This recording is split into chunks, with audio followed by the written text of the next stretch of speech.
Hi again then guys, and welcome to episode 23 of D.A.R.C, or Does Anyone Really Care? The mini review series where I'm just doing a quick evaluation of certain cars which most GT players seem to often overlook. Sometimes they buy them and forget about them, sometimes you might see it in the garage and think, that doesn't look like a particularly good car, or in some cases it might be a potentially expensive car and you don't want to waste the money on a car that could turn out to be rubbish. Now, in this instance, it's not one of those cars, not one of those expensive cars. This is only a 35 grand car. It's the Pontiac Sunfire GXP concept. I think since then it was made into a production car, but at the time of including it on the game, which was Gran Turismo 4, it was still a concept car. Now, it's a front-wheel drive coupe. We featured cars like that before. The last episode was one like that, the Hyundai Tiburon.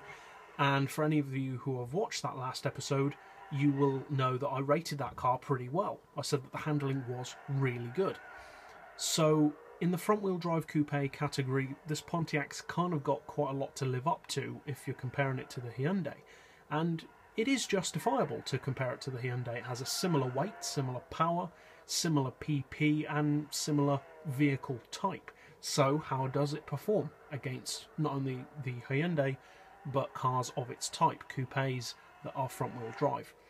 Well, to be completely honest, the handling is not class-leading. It's not bad, but it's definitely not as good as the Hyundai. The handling is a little bit heavy, and whereas with the Hyundai it handled really well, with this car you can very much tell that it's a front-wheel drive car. You can feel that all the weight is over the front end. The front end steering is quite heavy. You have to brake quite early before corners.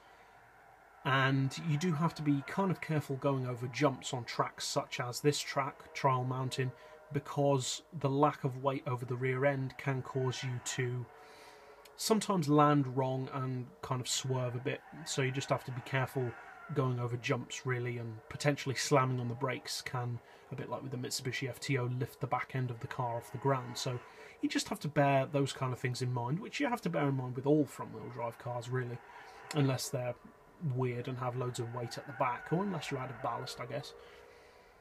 Now, the handling isn't amazing, as we said. It's not bad. It has a nice weight to it. It's far from undrivable. It's just not quite as nimble as cars like the Hyundai. What about its performance? Well, fully tuned, it's 521 pp, which, as with many of the cars in this series, I would personally say is a little bit too high. I would say 490 is probably more suitable for this car's potential, but, you know, there's nothing we can do about that. The power, fully tuned, is 372 horsepower, so okay, similar to the Hyundai. And the weight is a very respectable 1,028 kilos, so it is much lighter than it looks. Again, funnily enough, very similar to the Hyundai. But whereas, if you'll recall, I said with the Hyundai that it felt like a much, much lighter car, this car definitely doesn't. The steering on this car does actually feel heavier than the car is. I would say the handling on this model feels more like a 1,200 or 1,300 kilo car, which still isn't necessarily a bad thing, because 1,200 or 1,300 kilos isn't heavy, but it is heavier, or feels heavier than it actually is. So you do have to bear that in mind when you're driving it for the first time and when you're planning to use it on a particular track, or on a particular race, or for a challenge or something like that.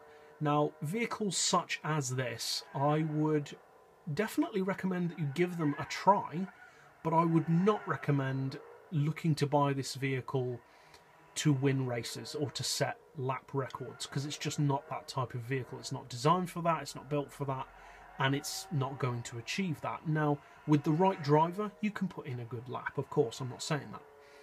But it's just not a vehicle that's designed for that. You can get vehicles which will do that better for less money. This vehicle is more like cars like the NSX concept, or the Olym, I should say, Spira. Vehicles which are just nice alternatives to the mainstream, cars which people just don't use.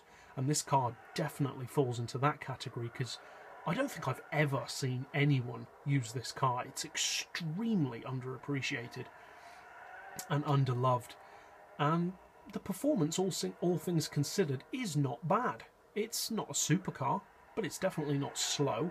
The handling is not bad, and neither are the brakes. The overall package is a very decent car.